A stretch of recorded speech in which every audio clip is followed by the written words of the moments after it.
morning, good afternoon, good evening, whatever time it is that you are tuning in. This is Unapologetically Me, featuring me. No special guest, just me. To anybody who is new here, thank you so much for clicking on that video. I hope that you learned something and you decide to stick around and even subscribe. But no matter what, if you like something that you hear in this video or you learn something, if you would just hit that like button, leave a comment, I would be so appreciative of that. My current subscribers, thank you guys so much. I have a lot of new subscribers and I just want to say welcome to the family. I am so happy that you decided to take a chance and subscribe. I hope that you guys stick around for the long haul and I don't know. Okay, you guys, let's talk about Adam. I'm pretty sure you guys have all seen the video that I'm referencing. I put out a video on that surveillance footage of Kaylee, Maddie, and I'm going to call him Jack, walking. I put that video out the day that we first saw it. It was before any audio had been enhanced. It was before anyone really picked it apart. I've said before on other videos, I'm not good at enhancing audio or matching vehicles or doing any of that kind of stuff. I don't even pretend. I put that video out immediately following hearing about it. Someone made a comment on my other video about it, about me being in denial or something. And no, I'm not in denial. That's what I heard. I put that out to see if anyone else heard it too. When I first heard that, I strongly believed that Kaylee was saying Jack, not Maddie. And it also appeared to me that she was looking at the male, not Maddie. The only reason that I even posted that was basically to be able to hopefully prove that hoodie guy is in fact named Jack, because while everybody believes that this is Jack S, we don't have any confirmation of it. And if she did say Jack, then we know for a fact that it is at least a Jack, right? So I kind of got excited by that. But that was my only purpose. That was to possibly have some type of confirmation that hoodie guy is actually named Jack. And then I put it out to see if anybody else thought the same thing. Some of you agreed that it could have sounded like she said Jack, and some of you didn't. Now that everything's been enhanced and I've actually gotten to hear Maddie's voice on some other footage that came out the other day, it seems that the general consensus is that Kaylee said Maddie. So fine. Okay. This person asked why I'm questioning mainstream media. Mainstream media gets stuff wrong all the time. They post false information all the time. So the very first article about something, I don't necessarily take word for word until there's more people backing it up. At this point, there are a lot of people backing it up. You know, I re-listened to it over and over and over.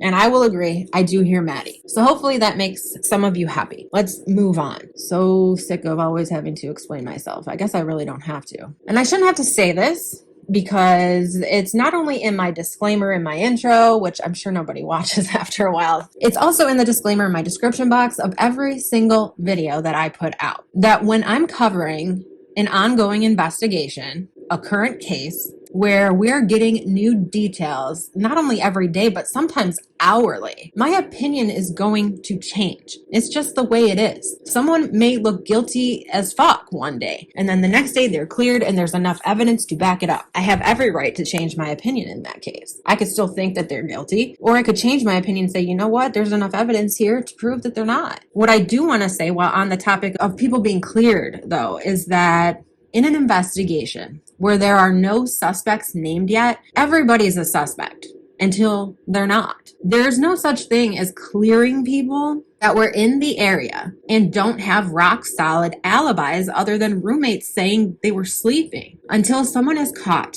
and proven to be guilty, everybody's a suspect. Some of the people questioned weren't even anywhere near the location at the time, and it can be proven. So of course, yes, those people are, in my mind, completely cleared because they weren't there. They couldn't have done it. And it's been proven that they weren't there. But a few people that have been said to have been cleared, I don't believe should be cleared yet. And that's just my opinion. Some of these people were in the area and their alibis are basically other friends. And I mean, who goes and checks on people and makes sure that they're actually in their room, in their bed? Who does that besides parents with teens? I just don't expect roommates to go in and check on each other in the middle of the night every single night to make sure that they're in their bed, right? So one of the people, though, that has not been cleared is Adam Lauda. Is Adam Lauda even a suspect, though? Steve Gonsalves spoke out about the surveillance video, and he said that the police have had that footage for a long time now. So the police knew about Adam a while back. And something about Adam is that he lived with Jack G. And what we found out about Adam when everyone was asking, who is Adam, is that Adam was the bartender at the corner club. And then we had to figure out, was he just a bartender or did he actually know the girls better than just a bartender would? And I think the fact that Maddie, quote, told Adam everything, unquote, would suggest that they did know him pretty well. Who tells their bartender everything? I mean, when I was going through my divorce, I told my bartender a lot, but I certainly did not tell her everything. Then it came out as confirmation that the Adam in question was the Adam who lived with Jack D. And if you saw my last video, then you know that Jack D lived just a stone's throw away from 1122 King Road. And there's been another photo that's been circulating, and I haven't paid much attention to it until now because people were saying that they believed that it was Dylan's boyfriend, Quinn, Dylan being one of the surviving roommates. Dylan's boyfriend, Quinn, has posted several things on TikTok showing his location at the time of the murders. And he was in Boise, Idaho, which is 5 hours away from Moscow, Idaho. He also posted a photo of his vehicle, proving that he does not drive a white Hyundai Elantra. He has basically done everything he can do to prove to the public that he was nowhere near the crime, and he's never even been to Moscow, Idaho. But after this Adam thing came out, people started saying that it looked like maybe this masked guy is Adam Lauda. Why is this masked guy important? Well, because this photo is actually a geosnap in the area of 1122 King Road, and this photo was taken at 3:30 a.m. on November 13th. There are also other photos of someone seeming to be Adam in the same mask. If the person in this photo is Adam Lauda, then that's some really crazy, crazy shit, because that would mean that at the same time the murders were being committed, Adam is taking a photo in a ski mask in the general location of 1122 King Road. Now, because he does live just a stone's throw away, any photo Adam takes while he's at home, he's going to show up in the area of 1122 King Road. But what makes this so eerie is, for one, he's wearing a ski mask, and for two, he took this photo at the same time people were being brutally murdered one house away. Did he hear anything that night? He had to have been questioned, especially after that surveillance video came out. So why haven't we heard that Adam's been cleared? They seem to be clearing everybody else, even people that have, in my opinion, very weak alibis. Just something to think about. When I first heard about all of this, I was like, oh great, here's another person people are going to start accusing. But when I started seeing some of these other things fit, I started thinking, why haven't we heard that Adam's been cleared if the police knew about the video a long time ago? We'll probably hear it now. Now that everyone's accusing him, they're going to have to come out and say that he's cleared. But I wouldn't believe it yet. But again, it's speculation. I'm just wondering what you guys think. Adam Lauda is presumed innocent. This is just entirely speculation, in my opinion. Another thing I wanted to talk about is the new body cam footage that has come out, where the police show up at the house for a noise complaint. At first, nobody wants to answer the door. Then someone answers the door that appears to be someone who lives there. Then they go back into the house to find someone who actually lives there, because the person's denying to live there. And then these two guys come down who also don't live there and also don't know who lives there. It kind of goes into what I'm saying about why I don't believe, or I'm not going to rule certain people that were cleared out as suspects simply because their alibi came from their friends or their roommates. Because this video is a perfect example of how kids will lie. They will lie to police. They will lie to protect themselves. They will lie to protect their friends, right? No one wants to get in trouble. And the cops were only there for a noise complaint. Imagine if the cops were there for a murder. These were also fraternity and sorority kids. I don't know if any of you listening were ever part of a fraternity or a sorority. These are your family now. These are your sisters and your brothers. You would protect them like sisters and brothers. Anyways, let's take a look at a couple of clips. I got this off of Law and Crime's channel. I screen recorded it straight from their channel. But I have seen a couple other people post things like, where did the video go? And then someone answered that it was someone else's video, but I don't know who that person is. I'm going to try to look and I will put it in the description box. Any shout outs that I give, if I forget to say it while I'm recording, they'll be in the description box. So there are a few things that I wanted to address in this video. The first one being how loud the party actually was.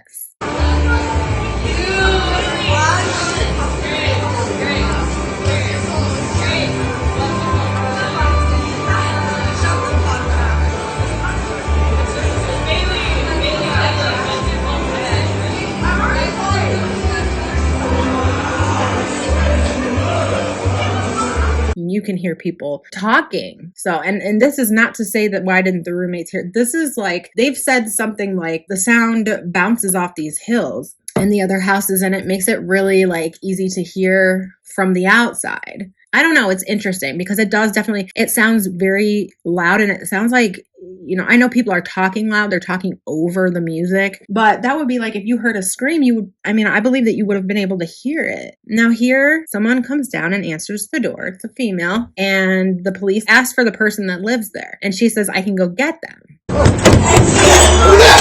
Hey, who's the owner or who lives here? I can go get them real quick. Okay, thank you, please. But that looks like Bethany. What do you think? Here's a picture of Bethany, and then here's that video.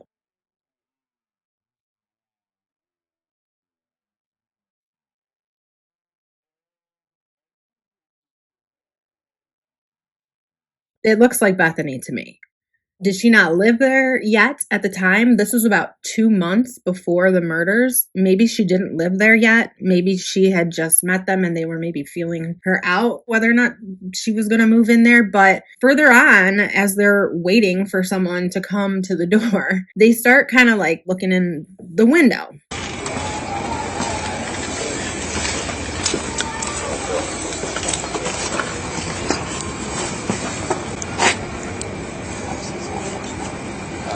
And that window would have been Bethany's bedroom, but you can see through this crack there, it doesn't look like a girl's bedroom. It doesn't look like anybody's bedroom. It looks like just a room that they throw a bunch of their crap in that they're not using and that they don't want in their own room, cluttering it up. It looks like just a spare room. So maybe Bethany didn't live there at the time.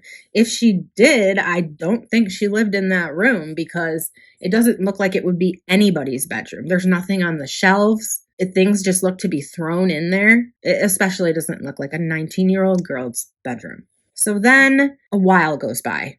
They start banging on this door, and finally they see someone on the side of the house who yells down to them, and the cops are like, you find me who lives here or we're going to start getting pissed. We're going to start busting people. A few minutes later, the guy comes down with another male, and they both say that people who live there are not there. Whoever lives there is not there. The one guy even says, well, I live across the street. I just came over, but I don't know the names of anyone who lives here. I think it's like 4 girls. Here for a noise complaint? Whoever lives here needs to come talk to us, or we're going to start doing a lot more than just deal with noise. I will go tell them. Yeah, just tell them to come to the front door. We'll deal with the noise complaint, and we'll leave. Yep, thank you. So I just looked for everyone that lived here, and they're not here right now. No one's here that lives here at all. No one's here that lives So here. everyone here is trespassing? Well, no one's here that's trespassing, but no one that lives here is here right now. So where'd they go? They're just not here. I have no clue where they went. No clue. So you guys just throwing a party in their house at this They were time? here at one point. They're not here right now. I just searched all the rooms. They left and went over to some other party, and everyone is about to leave and go over to another party. Okay. Who does live here? What are their names? I am actually not sure. I live across the street. I just came over. I haven't drank a drop. Male, female?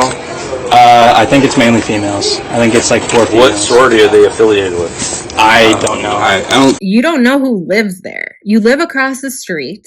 You heard a party going on and you just walked in. You don't know who lives there. I mean, if this is all true, then we got people that just will randomly walk into any party off the street and no one will question them. No one will kick them out, you know? So if it's true that no one who lived there was there that night, then, I mean, this is a huge problem for police because not only do they have DNA of the close friends that would come over and close friends that they would party with, but they have all these random people that could just be walking down the street, walking into their home when they're not even there. I don't necessarily believe that they weren't there. I believe that they felt that as long as they weren't there, they wouldn't get in trouble. The police said several times they weren't going to be in any trouble, but it doesn't mean they weren't afraid of it. 2 other girls came out of the house. Both said they didn't know who lived there. I don't believe it. I believe that they're lying. As someone who lived there had to have been there. I don't really think that people would just leave their home open for other people to party in. But again, I don't know. It's messed up either way because if they were there, it shows how they'll lie for each other. And if they weren't there, it shows how easily accessible their home was to strangers or potential strangers. So what do you guys think? Believe me when I tell you, I want to be wrong. I want all of these kids to be innocent. And I keep saying kids because I'm in my 40s and to me they are kids. I have a daughter by the name of Kaylee, their age, who's in college. They're kids to me and they have so much life ahead of them. And I want this to be a random killing, or I want it to be someone else, not someone that they trusted, because it's horrifying to think about what they went through, seeing that person, or if that person was wearing a mask. Another question I guess I have is, do we have that mask? Is it clean? Clean of blood, anyway. I mean, it's probably not clean. I don't know. I want to be wrong. It keeps going on and on that Kaylee had a stalker. I told you guys maybe what I thought about that. If she did have a stalker that was a stranger to her, I mean, obviously this person got to know the house, got to know the people very well, but they would have been a stranger to them. I think that would be the best outcome for a suspect because no one wants to think that any of the people that they trusted or that they were close with would do this to them. So I don't want to be right, but I do want justice for them and for their families. And you don't get justice without finding out the truth. And sometimes the truth is ugly. Sometimes the truth changes the way you think and feel about everything you thought you knew about a person. But without the truth, you can't have justice. And that, ladies and gentlemen, is about all I have for this video. I'm not sure if I'm going to make any more before Christmas. I live in Chicago. There's a blizzard happening for the next few days, and I actually am traveling. So I don't know if I'm going to be making any videos. I am looking into some other things, but I've said this before. I'm not just going to make a video on someone just because everybody's talking about that person. If I don't think that it's relevant to the case yet or at all, I'm not going to make a video. Things move quickly. If I don't get it out in time because I don't have the proper research done to make sure that it's factual or that it makes any type of sense, I'm not just going to go back and put it out just to put it out. I try to be very careful when it comes to those types of things. I hope that you all have a very Merry Christmas, a happy holiday, and I hope that you guys are all safe. If you guys live where I live, please be so careful driving, and everyone just stay warm and enjoy your families this Christmas. You never know what can happen. Talk to you guys on the next one.